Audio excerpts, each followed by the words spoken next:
Hi, this is doctor Manish and आज हम बात करने वाले हैं चरक संहिता में से कैसे क्वेश्चंस पूछे जाते हैं एंड हाउ यू रिकॉग्नाइज कि आपको ये टॉपिक्स पढ़ने हैं और या ये टॉपिक्स छोड़ने हैं। तो फर्स्ट ऑफ ऑल चलिए स्क्रीन पे देखिए। तो यहाँ पर लिखा हुआ है चरक अनुसार सप्त को द्रव्य गुण संग्रह निम्न में से किस व्याधि के संदर्भ में बोला गया है। तो देखिए, जो सप्त को द्रव्य गुण संग्रह इज टोल्ड फॉर सप्त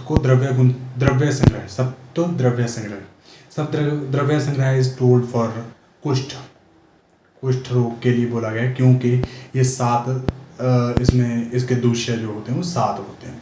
और विसर्प के लिए क्या बोला है, सप्त धातु। तो ये आपको याद करना है कि सप्त धातु इज सेट फॉर विसर्प एंड फॉर कुष्ठ इट इज सप्त को द्रव्य संग्रह। और अगर हम बात करें प्रमेह, यहाँ पर एक ऑप्शन है, तो प्रमेह के जो दूष्य होते हैं वो 10 होते हैं, अस्थि नहीं होता। ये आपको अगर हम कर ही रहे हैं तो थोड़ा सा डिटेल में कर लेते हैं। तो अस्थि के लिए बोला गया है और अतिसार ऐसे ही ऑप्शन में रखा गया है। तो दिस ऑप्शन इज कुष्ठ एंड विसर्प आपको देखना है। तो विसर्प सप्त को धातु बोला गया है, तो option B is the right answer. तो यहाँ पर चरक संहिता बैंड स्नेह पाक एंड निरूह अनुवासन इज बीइंग यूज्ड फ्रिक्वेंटली।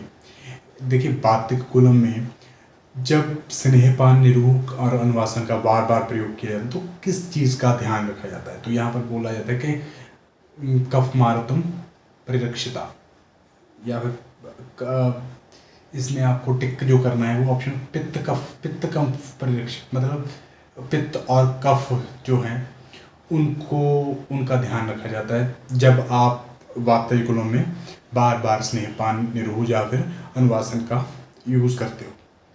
उसके बाद हमारा जो क्वेश्चन आ जाता है, देखिए यहाँ पर क्या लिखा हुआ है। देखिए, दद्रु, विचर्चिका, सिधम, इनके जो दोष हैं, इनमें कौन कौन से दोष होते हैं, तो उनके साथ हमें मैच द कॉलम करना है। तो ऐसे क्वेश्चन आजकल बहुत ज़्यादा पूछे जाने लगे हैं। तो हमें क्या करना है, एक श्लोक है वो एक पुष्ट चर्माख्या, ठीक है, किटिब क्या हो गया, किटिब। उसके बाद क्या है, विपादिका। उसके बाद एक कुछ चर्माख्या, किटिब, विपादिका, अलसक याद करना है। उसके बाद दद्रु, ठीक है, चर्मतल, पामा। उसके बाद फिर है विस्फोटक, फिर है शतारु, और फिर है विचर्चिका। और जो बहुस्राव के कारण होने वाली जो व्याधि है वो है विचर्चिका। बहुस्रावा बोला जाता है किसको, विचर्चिका को। बहुस्रावा इज विचर्चिका। एंड जो पहली पांच हैं ये वात कफ के कारण होती हैं, और जो दूसरी 5 हैं ये किसके कारण होती है, पित्त कफ के कारण होती है। तो यहाँ से हमारा ऑप्शन राइट क्या बनेगा, जो दद्रु है। देखिए, दद्रु पित्त कफ के कारण है, तो दद्रु पित्त कफ किस में है, तो ये सेकंड ऑप्शन। अभी देखिए ए का सेकंड ऑप्शन 2 में दिया गया, तो 2 तो हम काट ही देंगे। और उसके बाद विचर्चिका इज बहुस्रावा एंड इट इज़ वाई कफ दोष के कारण होती है। तो ये विचर्चिका बहुस्रावा तो कफ के कारण होगी, तो इसका ऑप्शन बन गया ए। तो answer is this and answer हमारा बी बन गया। और सी क्या है, सिधम इज फॉर लाइक बात कफ एंड ऋषिया इज लाइक बात पित्त। तो ऐसे क्वेश्चंस आपको ये सॉल्व करने होते हैं, ठीक है। उसके बाद हमें क्या करना है, देखिए, तो उसके बाद आ गया आपका यहाँ पर देखिए मैच द कॉलम। तो मैच द कॉलम में यहाँ पर नारायण चूर्ण के बारे में बोला गया है। तो इसके जो अनुपान हैं वो क्या होते हैं, देखिए हम हिंदी में पढ़ते हैं। तो उदर, विटसंग, अर्श और अजीरण, यहाँ पर भी देख सकते हो उदर, विटसंग, अर्श और अजीरण में कौन कौन सा अलग अलग अनुपान दिया जाता है। तो देखिए नीचे आ जाइए आप। नीचे अगर आप आओगे तो आपको पता चलेगा कि कौन कौन सा अनुपान है जो वो दिया जाता है। तो देखिए यहाँ पर देखते हैं उदर रोग में जो अनुपान दिया जाता है वो तक्कर दिया जाता है। मैंने यहाँ पर डिटेल में करवाने की कोशिश की है। तो उदर रोग में तक्कर का यूज़ किया जाता है। ये रटने वाली बात ही होती है, क्योंकि उदर रोग में तक्कर बहुत ज़्यादा इम्पॉर्टेंट रहता है, क्योंकि अगर आम मल आंतड़ी में चिपक जाता है तो वहाँ पर तक्कर से उसको निकाला जाता है। और विटसंग में क्या क्या प्रयोग करेंगे? दधिमंड। तो विटसंग में क्या हो गया? दधिमंड। तो विटसंग कहाँ पर है? तो विटसंग में दधिमंड हो गया, दधि अम्बु, ठीक है। ये दधिमंड करना है आपको यहाँ पर, दधिमंड, ठीक है, दधिमंड। कहाँ? विटसंग में दधिमंड। और जो अर्श है, अर्श में तो आपको पता ही है, वो दाड़िम का प्रयोग ज़्यादा करते हैं, तो अर्श में दाड़िम अम्बु। और उष्ण अम्बु कहाँ पर? अजीर्ण में। जब अजीर्ण हो जाता है तो उष्ण जल से अजीर्ण का पाक करवाया जाता है। तो ये भी आपका होगा। तो इससे आपका आंसर बन जाएगा ए का बन गया 4, तो आंसर इज दिस, ठीक है। तो ये इम्पोर्टेंट है, वेरी वेरी इंपॉर्टेंट, 2021 का ये क्वेश्चन है। तो आगे चलते हैं। उसके बाद क्या दिया गया है, देखिए यहाँ पर ध्यान से देखिए आप। तो आचार्य बागवट के अनुसार, चाहे आपको यहाँ पर बागवट पूछें या फिर चरक पूछें, तो आपको क्या करना है? सेम क्वेश्चन, मतलब आंसर जो होता है वो सेम ही होता है तकरीबन, ठीक है। आचार्य भागवत आहार परिणाम कर भाव एंड देयर फंक्शंस आर। यहाँ पर क्या आ गया? आचार्य भागवत के अनुसार आहार परिणाम कर भाव और उनके कार्य वर्णित हैं। तो उनमें से आपको गलत टिक करना है। कौन सा? यहाँ पर क्या दिया गया है यहाँ पर आपको? दोबारा से देखते हैं। सही उत्तर चुनना है। सही उत्तर कौन सा है? तो देखिए सही उत्तर तो देखिए वायु अपकर्षति, तो इसका मतलब ए है जो वो सही है। स्नेहो मार्दवम जन्यति, तो यहाँ पर देखिए वायु अपकर्षति स्नेहो मार्दवम जन्यति, तो ये सही हो गया। और क्लेदम शिथिल्यम अपाद्यति, ये भी सही हो गया। और साथ में काल क्या है? काल प्रयप्ति भी निर्वृति, काल पूरी तरह से पाक करने में सहायता करता है। और समयोग है वो धातु साम्यकर है। तो यहाँ पर काल धातु साम्यकर बोला है, तो ये तो गलत हो गया, ठीक है। इसका मतलब ई जिसमें है तो वो तो नहीं है, ठीक है। और इसका मतलब क्या है? ए ऊष्मापच्यति, तो ऊष्मापच्यति, तो ये भी सही है। यानी कि आंसर इसका सी हो जाएगा, जो करेक्ट आंसर है, क्योंकि ए ऊष्मापच्यति, वायु अपकर्षति, स्नेहो मार्दवम जन्यति और क्लेद शिथिल्यम अपाद्यति, ये सारे सही हो जाते हैं, ठीक है। उसके बाद आप आ जाओ कि अपामार्ग तंडुली अध्याय में जहाँ पर युवागुओं का वर्णन किया गया है, तो वहाँ पर कौन सी युवागु है? जो देखिए दीपनी और शूलघनी युवागु कौन सी होती है?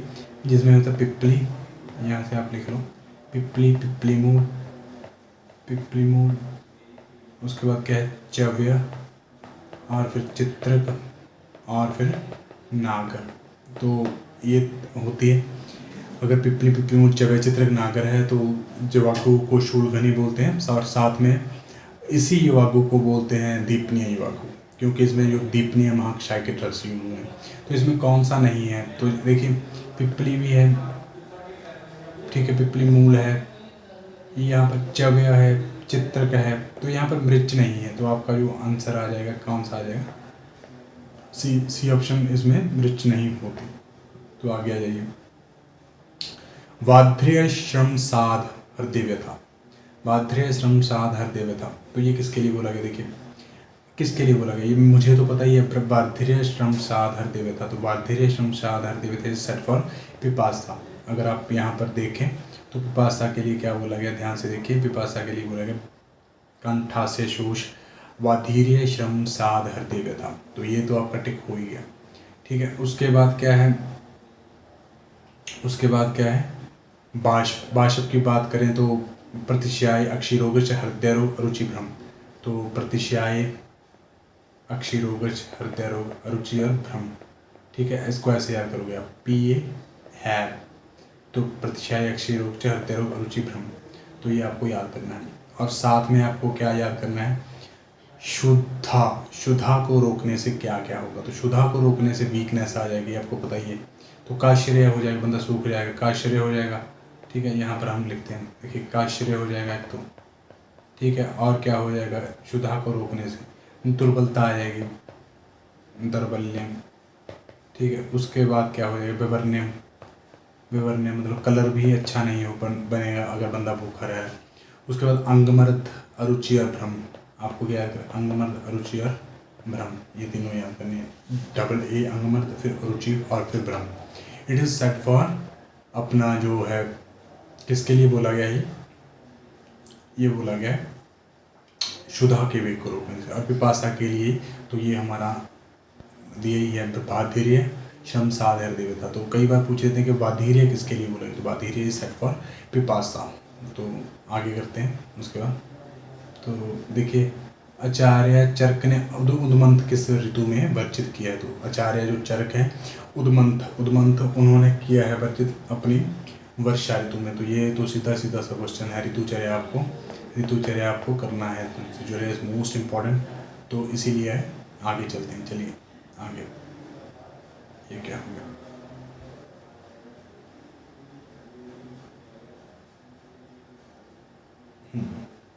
तो उदमंथ के लिए आचार्य चरक क्या बोलते हैं,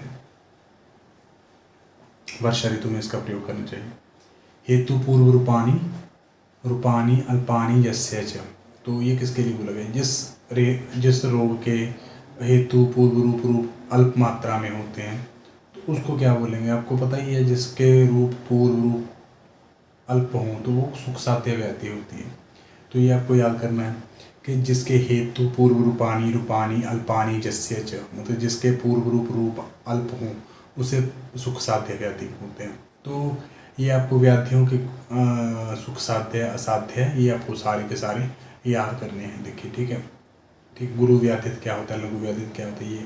उसके बाद वारुण्यश्च सेवन, वारुणी अति सेवन करने से रस जो है मेदो वह स्रोत की दृष्टि होती है वारुणी के अति सेवन करने से, ये आपको याद ही करना होता है। और रक्त वह स्रोत की दृष्टि किससे होती है, विदाही अन्नपान करने से, जैसे है ना, विदाही अन्नपान करने से। और रक्त वह स्रोत की जो चिकित्सा है वो होती है, आपको पता ही, उपवास होती है। और साथ में रक्त मोक्षण, और साथ में क्या होता है, विरेचन। ठीक है। और साथ में क्या होता है, अपना रक्त पित्त हर चिकित्सा, तो यही होता है। ठीक है, ये आपको करना है। और अगर हम रसवह स्रोतस की बात करें तो रस में चिकित्सा क्या रहेगी, बमन और उपवास रहेगी। ठीक है, ये आपको देखना है। तो आगे चलते हैं। तो इसका जो इसका आंसर था वो मेदो वह स्रोतस दृष्टि था।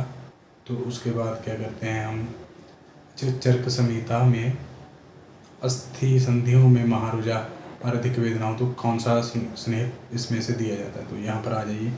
देखिए, घृत के यूजेस दिए गए, तेल के, वस्सा के और मज्जा के। तो जो वस्सा के पहले कर लेते हैं, अस्थि संधि सिरा स्नायु मर्म कोष्ठ महारुजा। अस्थि संधि सिरा स्नायु मर्म कोष्ठ महारुजा के लिए जो यूज़ किया गया वो वसा को यूज़ किया गया है। उसके बाद जो आप मज्जा को देख रहे हो, क्लेश सहा कसमरा और सदा स्नेह सेविनाम, तो इनको मज्जा का प्रयोग किया जाएगा। और घृत जो है चक्षु कामा, आयुष कामा, पुष्टि कामा, प्रजा कामा, दीप्ताग्नि, ओज समृद्धि, मेधाग्नि। तो इस प्रकार की जो चीज़ें हैं, इंद्रियों को जो बल प्रदान करता है वो घृत रहता है। और बलतम तनु दृढ़ता हेतु, ये आपको देख लेना, कृमि कोष्ठ, क्रूर कोष्ठ और नाड़ी वर्णों में तेल का प्रयोग किया जाता है। कृमि कोष्ठ, क्रूर कोष्ठ और नाड़ी वर्णों में तेल का प्रयोग किया जाता है, ये आपको याद करना है। कृमि कोष्ठ, क्रूर कोष्ठ और नाड़ी वर्णों में। ठीक है, तो आगे आ जाइए। उसके बाद करते हैं हम आगे।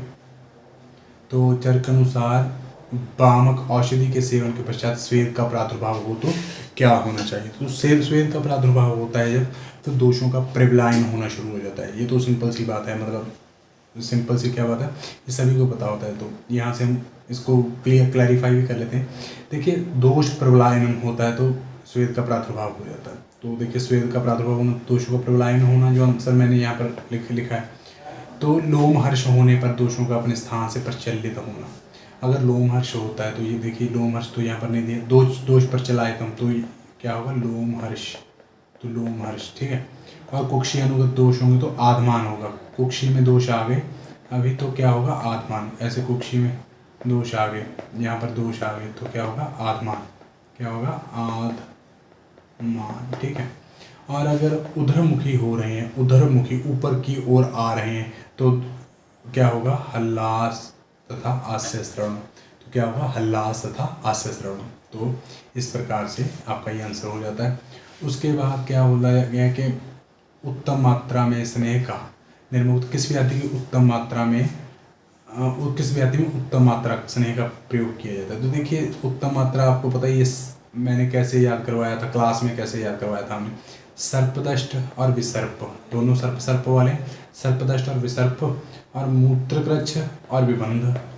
देखिए सर्पदष्ट और विसर्प, और फिर मूत्रकृच्छ और बिट, मतलब कॉन्स्टिपेशन भी है और बाथरूम भी नहीं आ रहा, और मूत्रकृच्छ और विबंध हो गया। और साथ में आपको याद करना है उन्माद और गुलम।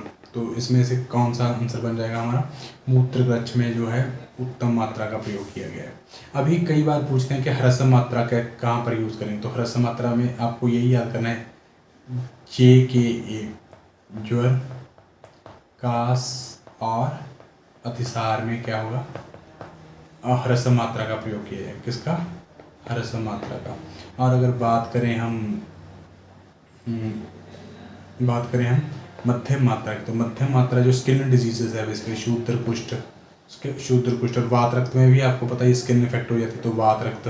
और तीसरा जो प्रमेह, शूद्र कुष्ठ, जितने भी स्किन डिजीजेज हैं वात रक्त और प्रमेह में यूज़ की जाएगी वो मध्यम मात्रा का प्रयोग किया जाता है, ठीक है। ये आपका हो गया। तो चलिए आगे चलते हैं। तो ना अति स्निग्धान विरेच्यते, ये पांडवों के लिए बोला गया है, तो ये सीधा सीधा आपको याद करना है, इस पर टाइम नहीं वेस्ट करते हैं। और उसके बाद आप आ जाओ मारुत घनम नाच श्लेषम वर्धनम बलवर्धनम, मारुत घनम नाच श्लेषम वर्धनम बलवर्धनम।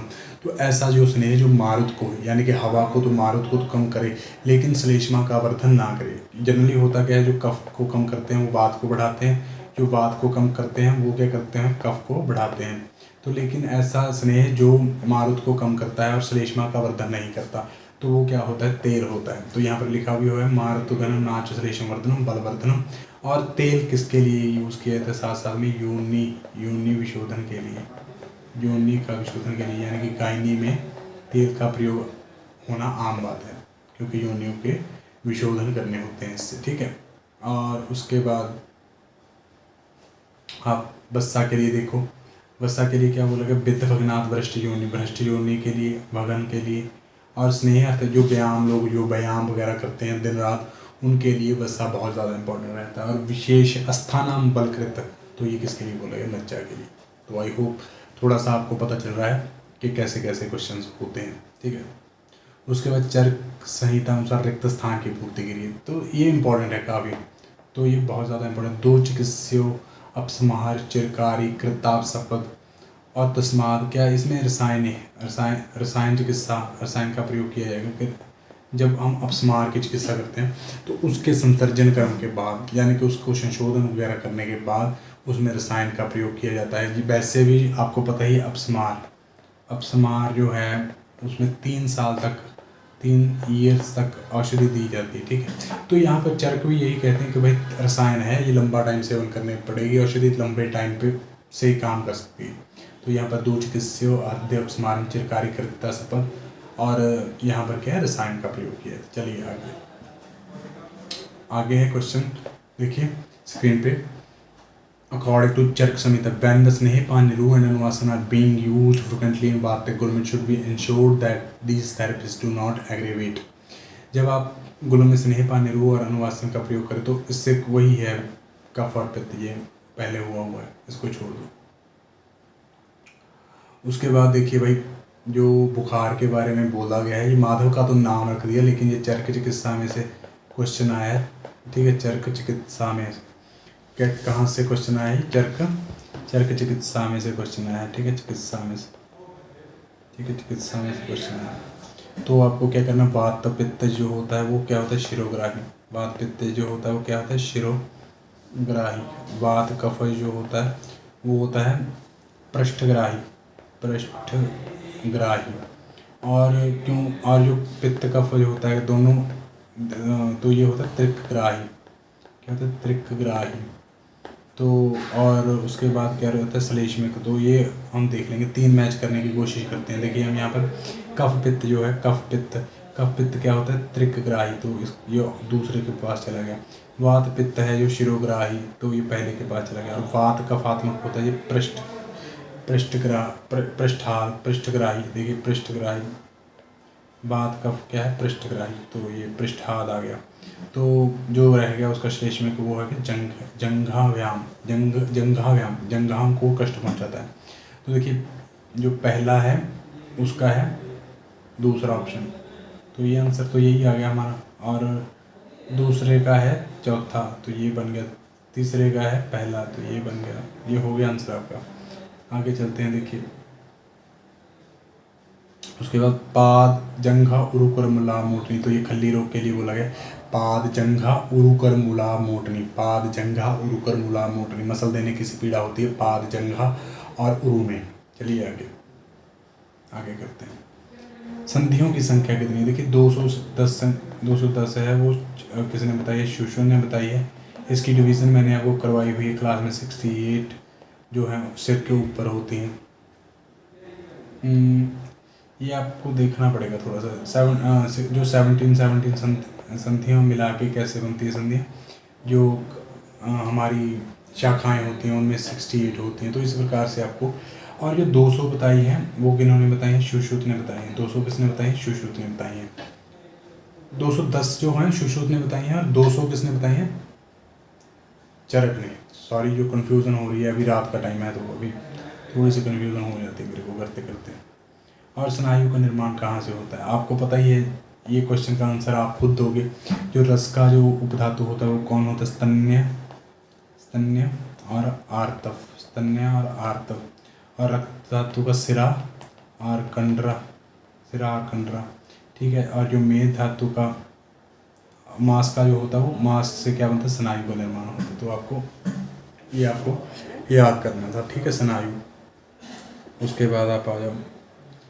आचार्य चरक के अनुसार सबसे हितम फल। हितम हमने 24 चैप्टर जो है उसमें कि आग्रह अध्याय, यहाँ पर आग्रह का वर्णन मिलता है, तो उससे पहले हितम का वर्णन मिलता है। तो हितम होता है मृद्विका। चरक बोलते हैं हितम जो है फल, इट इज़ मृद्विका। ये आपको याद करना है, मृद्विका। ठीक है। उसके बाद आप आ जाइए। बलि प्लित्य और क्लित्य रस किस रस के अति सेवन से होता है? बलि प्लित्य क्लित्य ये लवण रस के सेवन से होने वाली व्याधियाँ होती हैं। चलिए आगे। अर्जुन को चरक ने किस दशमानी में रखा है? तो अर्जुन को उदर्द प्रशमन महाकषाय में रखा है। आपको लगेगा कि हृदय महाकषाय में रखा है, लेकिन हृदय में आम्र को रखा है, आम को। और शोधार में आपको पता ही है दोनों पंचमूल होते हैं, लघु प्लस जो वृत्त होता है दोनों, यानी कि बिलव गंभारी पाडला कंटकारी का शौनक शाल पर प्रश्न पर वृत्ति कंटकारी को अक्षूर जो ड्रग्स होती हैं वो शोधर महाकषाय की होती हैं। तो लेकिन उदर्द प्रशमन महाकषाय में अर्जुन का वर्णन मिलता है। ये हमें क्लास में भी किया हुआ। चलिए आगे देखते हैं।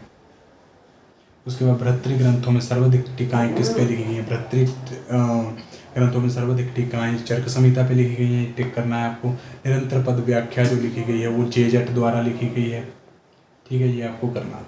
चलिए आगे देखते हैं। उसके बाद क्या है? बहुसमंतो,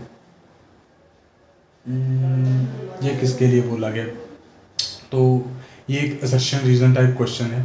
तो पहले ये आपको देखना है कि चरक संहिता के अनुसार नीचे के 2 कथन दिए गए हैं। देखिए, श्लेष्मला बलवंतो वसुमंतो विद्यावंतो ओजस्विना शांता आयुष्मांत भवंति।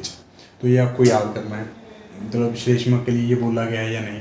ये विमान स्थान से क्वेश्चन आया है 8th अध्याय से। जो लोग छोड़ देते हैं क्योंकि बड़ा होने के कारण इसको छोड़ देते हैं, लेकिन इसमें से क्वेश्चन आने के बहुत ज़्यादा चांसेस रहते हैं।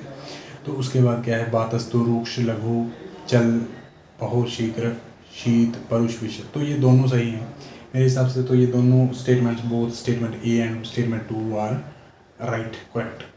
स्टेटमेंट देखिए बी इसका आंसर बनता है। Both are statements are true, both are statements are true. ठीक है, इसका बोथ आंसर बन जाएगा, ये ट्रू है। उसके बाद चर्क क्या बोलते हैं? सर्वबुद्धि अंगहीन। तो आपको ये क्वेश्चन क्योंकि मैंने आपको क्लास में भी बताया कि हमें सात्विक, राजसिक और तामसिक प्रकृतियाँ करनी होती हैं। सात्विक चरक ने कितनी बताई हैं, काश्यप ने कितनी बताई हैं, ये हमने क्लास में किया हुआ है। और आप लोगों को, जो लोग इस वीडियो को यूट्यूब पे देखोगे, उन्होंने इस वीडियो के नीचे कमेंट करके बताना, ठीक है। तो चलिए आगे चलते हैं। तो उसके बाद यहाँ पर क्या है? प्रसन्न दर्शन आनंद, प्रसन्न दर्शन आनंद, ये किसके लिए बोला गया? देखिए ये भी विमान स्थान में से ही क्वेश्चन आया है। जैसे ही हमने पहले भी विमान स्थान का 8th का क्वेश्चन सॉल्व किया, तो वैसे ही ये है। तो ये यागरूक जो होगा वो रुक्ष गुण के कारण होगा, ठीक है। जागरूक होगा वो किसके कारण होगा? रुक्ष गुण के कारण होगा। और स्फुटित अंग, ये विशद गुण के कारण होगा।